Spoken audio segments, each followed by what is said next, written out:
Hello everyone. I wanted to present you regarding a AWS project-based mini course with respect to data. A lot of you would have taken a big data training, and a lot of you would be interested in big data. But thinking about cloud, how does big data impact cloud? If you have to use only cloud services to build a data pipeline or to rely on data processing, then how can you do it? Now, all of that will be answered in this small course. Myself, Raghu, and I work in Berlin, Germany currently. I specialize in cloud data, especially AWS. Let's go through the project and what we will be learning in this course. To begin with, the overall roadmap looks something like this. We're going to kickstart our session and learn some technologies that you're going to see on the screen. But before that, let's understand how the course is broken into. The course is typically broken into four sections, the first one being data ingestion stage. In the data ingestion stage, we are going to learn how will we get a data from a particular source and put it to S3 bucket. In this example, we're going to learn Lambda and Kinesis family and S3.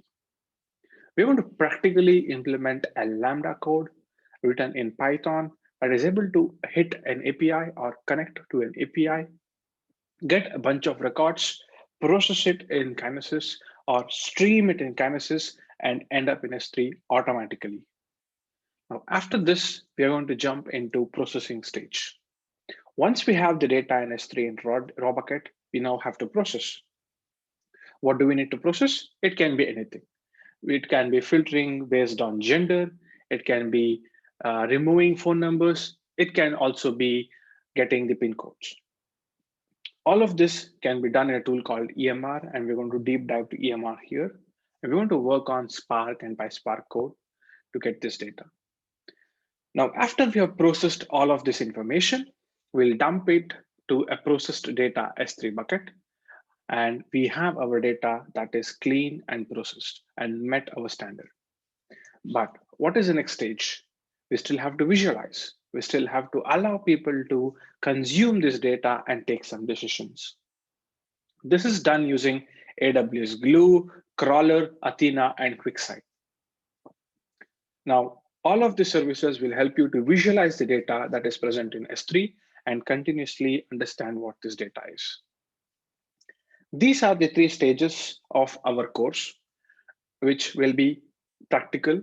And once we have implemented all of these three blocks separately, we're going to push all the code at once and set up all of this infrastructure at once to see end-to-end flow so that we can get a complete idea of how a data engineering is done in AWS Cloud.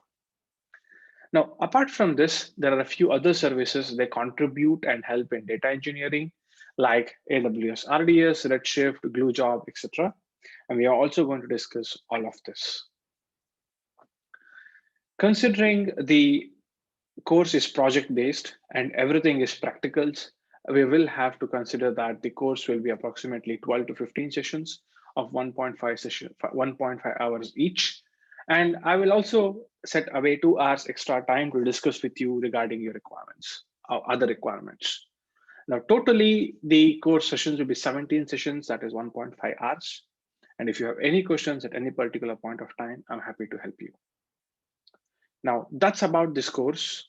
If you are interested in this course, I'm happy to take this course for you. You can reach me out at awslearning1992@gmail.com. With the requirements, you can say that you watched my YouTube video and you want to do this project. I will happily send you the email or respond to your email and we can discuss further about your requirements. With this, you might also have some other requirements in your mind. We can openly discuss that and we can see how we can fit in those requirements also into this course. One thing I would like to let you know is if you are just a single person, I'm also happy to take the course only for you and not wait for the group so that it's also comfortable for you. It all depends on you and your requirements and your enthusiasm to practically do all of this in AWS. So I look forward for you if you have any questions in the email section. Thank you.